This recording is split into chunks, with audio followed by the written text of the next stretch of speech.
She made me cut off my family. Then I found out why she told me they were toxic, that my family never respected our space. So I did what she asked. I cut everyone off. But when I found out the truth, it wasn't about boundaries, it was about control, and she was hiding more than I ever imagined. Hey everyone, we're just beginning this journey, so please consider helping us reach our first 1,000 subscribers. Thank you. Now, let's get back to the story. Protect your peace, she used to say. Don't let anyone into your circle if they make you feel small. I admired that about her. She was grounded, calm, spiritual in a modern way, crystals on the windowsill, yoga in the mornings, affirmations on sticky notes above the sink. So when she told me that my mother's constant drop-ins were affecting her mental clarity, I took it seriously. She doesn't even knock, she said one day, folding laundry. She just walks in like this is still your bachelor pad. And it was true. My mom had always been a little much, loud, involved, but never malicious. Still, I agreed. We talked. I set boundaries. Mom didn't take it well. Then it was my brother, then my dad, then my two closest friends. Little by little, the circle closed. Madison never screamed, never demanded. She simply framed everything as protecting us. And I believed her, because when we were alone, she was radiant, loving, thoughtful. She cooked elaborate dinners, held my hand at movies, sent me playlists when I worked late. She made me feel like I was finally safe, like the world had narrowed into something sacred. I didn't realize I was building a cage, one brick at a time.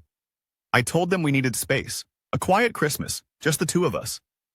My mother cried on the phone. My brother didn't answer at all. I muted the family group chat.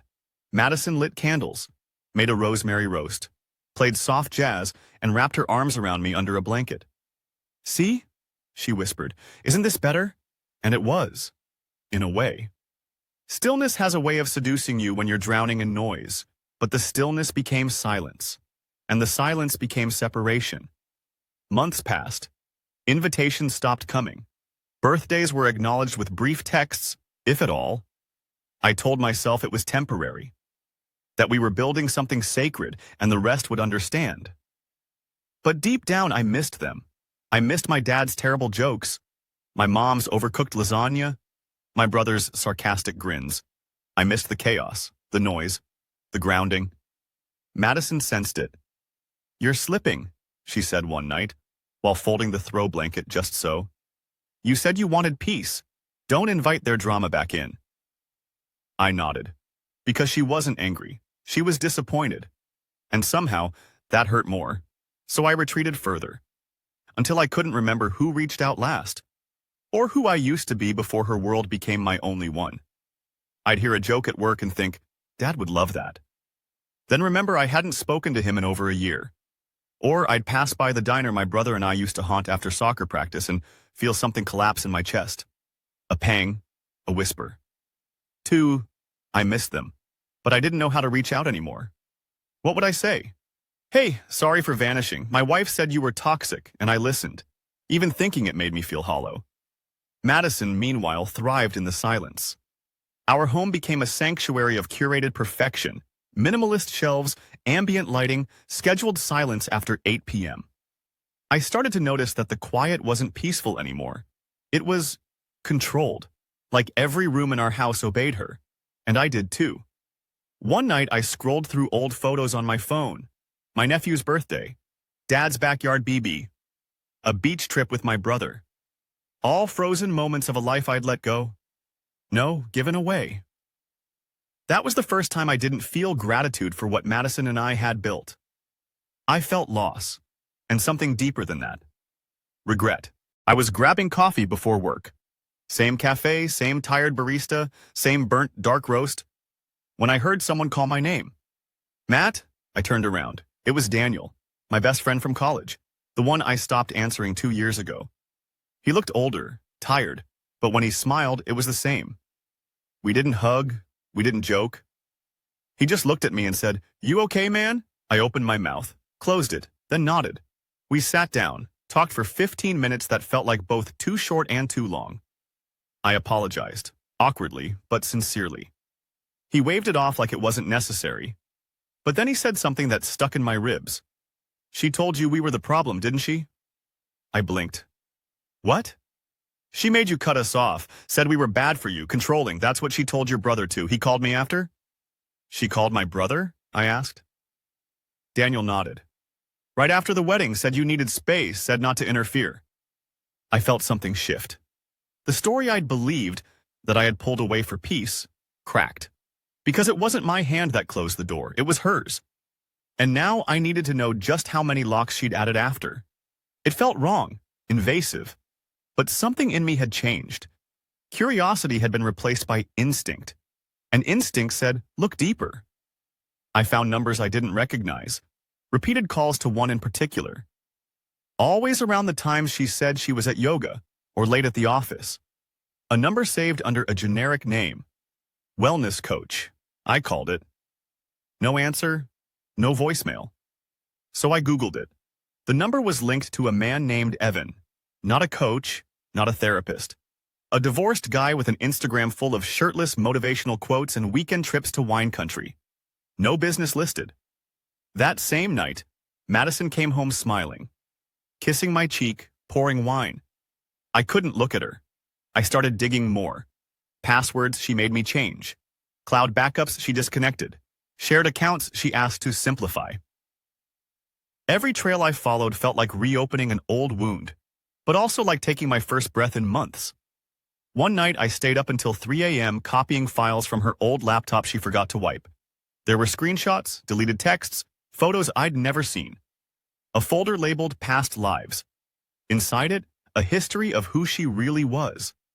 None of it matched the woman I thought I married. And now, I wasn't sure who I had become either. That surprised even me. But something in me had shifted. I didn't want answers, not yet. I wanted a plan. I started saving every file I found to an external drive. I began logging her whereabouts. Not obsessively, just precisely. Dates, times, places she claimed to be. Then I verified them against traffic cams, social check-ins, work emails. Every lie added another brick to the wall I was building. Only this time, the wall wasn't around me. It was between us. I made a call to a lawyer, a woman named Carla who specialized in high-conflict divorce cases. She listened without interrupting. At the end, she said, "Start separating your finances, quietly." And so I did. Bit by bit, I dismantled the life I'd built with her, from the inside. She didn't even notice. She thought I was distracted, tired, maybe bored. What she didn't know is I was finally awake. The past unfolded. Over the next few days, I pieced together everything.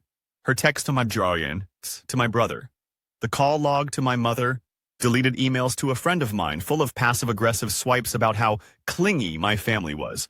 She never told me she was doing these things because she wanted me to think it was my idea. Madison didn't just isolate me. She rewrote the narrative. She turned herself into the victim in every room she wasn't in. The woman I married? She never existed. She was built, curated, to earn my loyalty and then weaponize it. I remember staring at our wedding photo one night, the smile on her face, the way her fingers curled around my hand, a perfect image of trust, and behind that smile was a plan, the double life. What I found on her laptop changed everything. Evan wasn't the only one. There were messages to 2 others, some flirty, some explicit, some just manipulative. I saw how she used language, affection, withdrawal, how she mirrored whatever they needed, the same way she had done with me. She called them outlets. She told one, "It's nice to feel heard. He doesn't really see me anymore." That was the same week she cried in my arms and told me she loved our marriage. I stared at the screen for hours, not because I didn't believe it, but because I finally did. It wasn't about cheating, not just.